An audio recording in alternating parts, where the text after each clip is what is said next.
Hi everyone, আবার আরও একটা মিনি ব্লগে তোমাদের সকলকে জানাই স্বাগত।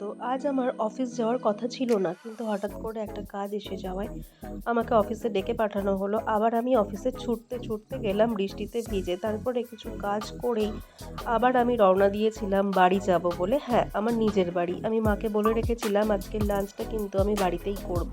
তো মা ওয়েট করে বসেছিল। বাড়ি গিয়েই জামা কাপড় সব চেঞ্জ করে নিয়ে আমি লাঞ্চ করতে বসে গিয়েছিলাম। যদিও আমি মাকে আগে থেকে খেয়ে নিতে বলেছিলাম।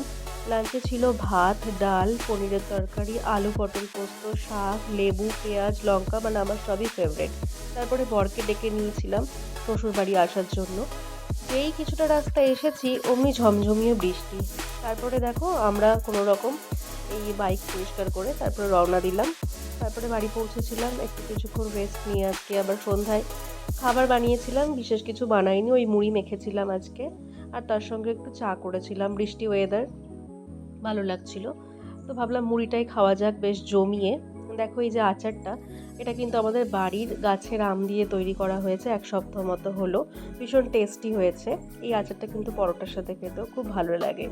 এরপরে মুড়ির মধ্যে আমি ভাবলাম যে শুধু আচার দিয়ে খাবো, চানাচুর তো নেবো অবশ্যই। তার সাথে দেখলাম বাড়িতে কিছু নিমকি ছিল, সেই নিমকিগুলোও আমি কিন্তু অ্যাড করে দিয়েছিলাম মুড়ির সাথে। আর তারপরেই চানাচুর দিয়ে ভালো করে মেখে নিয়ে বেশ জমিয়ে একদম গরম গরম দুধ চা, আর এদিকে বৃষ্টি বেশ জমে গিয়েছিল। চলো ব্লগটা এখানেই শেষ করছি, বাই।